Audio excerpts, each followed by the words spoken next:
EMI's Abbey Road studios were officially opened on November the 12th, 1931, when Sir Edward Elgar and the LSO recorded Pomp and Circumstance.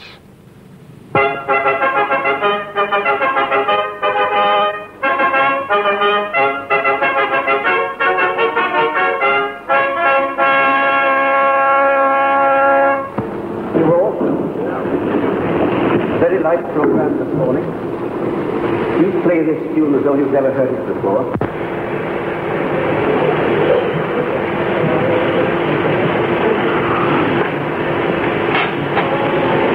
You all ready? Right.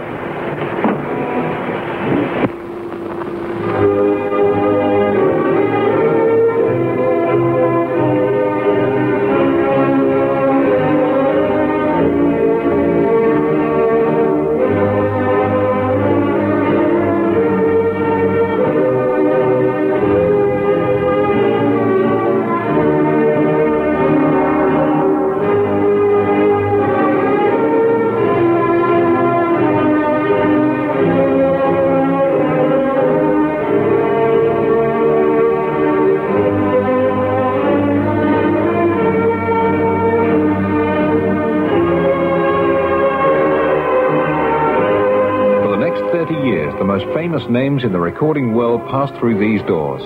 Yehudi Menuhin, pictured here with Sir Edward Elgar, Noel Coward, Glenn Miller, Vera Lynn, Ella Fitzgerald, Sophia Loren and Peter Sellers, Dudley Moore, Cliff Richard, and of course the Shadows, Adam Faith. The Beatles' first contract with EMI was dated the 4th of June 1962. And 2 days later, a commercial test recording took place here in Studio 2. Love, love me do. As you can see from the musician's payment card, the drummer was Pete Best. I'll always be true. 4 songs were recorded: Besame Mucho, P.S. I Love You, Ask Me Why, and Love Me Do. The recordings were not good enough for release, and they returned to Abbey Road on the 4th of September with a new drummer, Ringo Starr. 2 recordings were made during a 2-hour session, How Do You Do It and Love Me Do. However, 1 week later, on September the 11th, the Beatles returned with session drummer Andy White, and Love Me Do was re-recorded with Ringo on tambourine. Engineer on those early sessions was Norman Smith. First impressions of, well, first of all, the group coming into the studio were not very great, in point of fact. I mean, here comes another scruffy group. But I must say that it was I was taken with their hairdos, because we hadn't seen anything quite like them. But Ringo, of course, he'd only just joined the group and said nothing at all. I can remember him now in his black leathers, etc. And we got on to Love Me Do, and I thought he was quite good. He seemed to fit in okay. But I can't remember, it was probably Paul, I think, that was a little bit fussy about the drumming. He always has been a bit fastidious about drumming, and amongst other things. And it was he that wasn't terribly happy about it, so we had to get a session drummer to come in to play the part. And it happened to be Andy White that came in for Love Me Do. And that's about all I can remember about Andy, except his dog. Lovely old English sheepdog. But no, as far as the Beatles were concerned, they didn't show any strength of their writing abilities right from the very first, from the first go. And so it was a bit of a struggle, in point of fact, particularly to get Love Me Do down.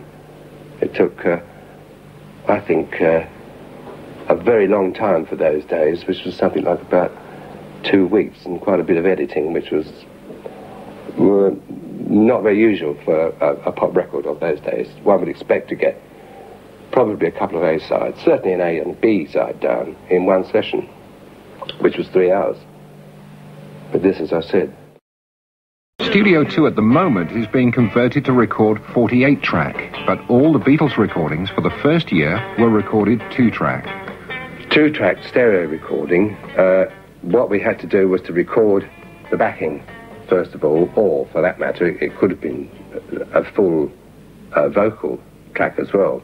And if we wanted any overdub, what we had to do was to send that tape from a stereo machine onto another stereo machine, adding whatever one wanted to add on to that particular recording of the second machine. That song was recorded during the marathon 11-hour session on February the 11th, 1963. 11 songs in 11 hours, and the Please Please Me LP.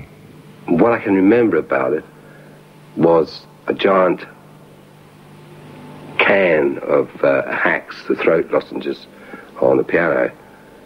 And by the side of that, strangely enough, paradoxically, was a couple of cartons of Stuyvesant cigarettes. But anyhow, what we were going to do, the last title, I remember, was going to be Twist and Shout, which John, of course, was singing. And by this time, his throat was pretty shot.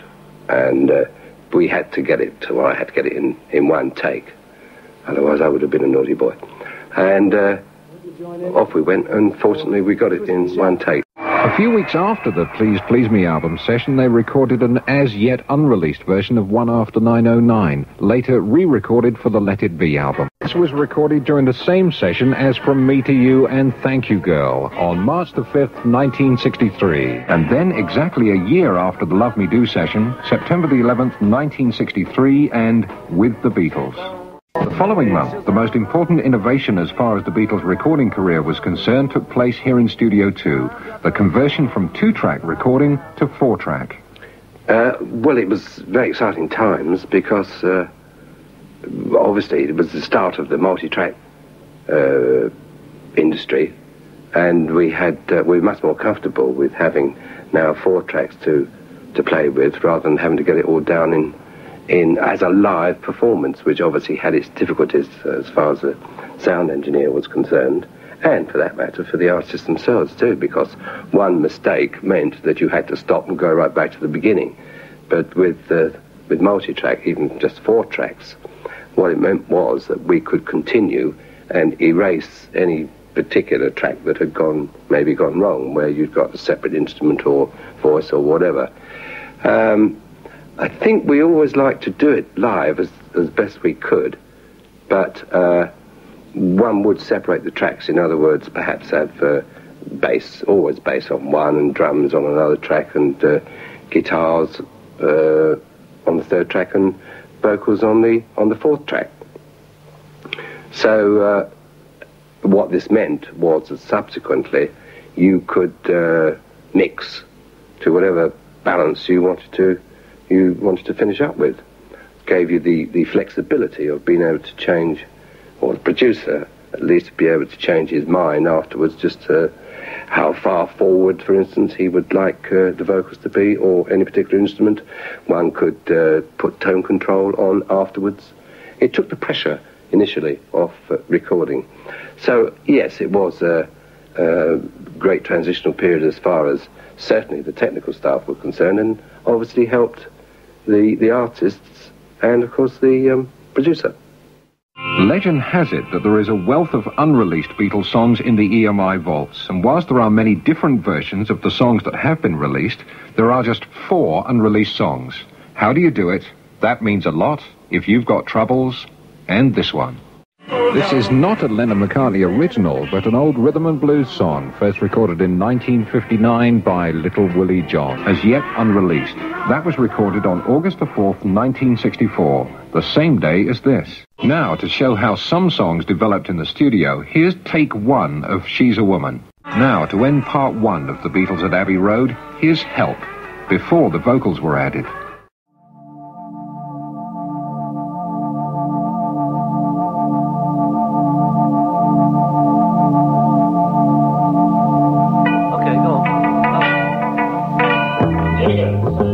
You know, as soon as the backing came in, the rhythm went all soft, you know.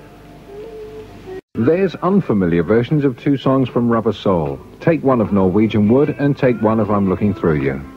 Now we move on to 1966 and a song that was recorded during the sessions for the Revolver album. That was recorded on the 14th of April, 1966, and the B-side was done on the same day. The paperback writer film was made here in Studio 1, but for Penny Lane, they went back to Liverpool. What you are hearing is the first version of Strawberry Fields Forever, certainly the most technically complex recording the Beatles had attempted up to that time, which was the end of November 1966. 6 takes further on, it sounded like this. Through December, many different arrangements were tried, and the eventual record was a combination of take 7 without an orchestra and take 26 with. Not only that, but they were recorded at different tempos, giving George Martin a big editing problem. A Day in the Life film was made in Studio 1 here at Abbey Road. This was made at the Savile Theatre. That film was actually shot in Studio 3 during the recording sessions for Hey Bulldog. Back in Studio 2 now, and an early version of Hey Jude.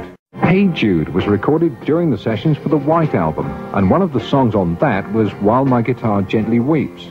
The version that appeared on the album was Take 44. This is how it sounded in the beginning.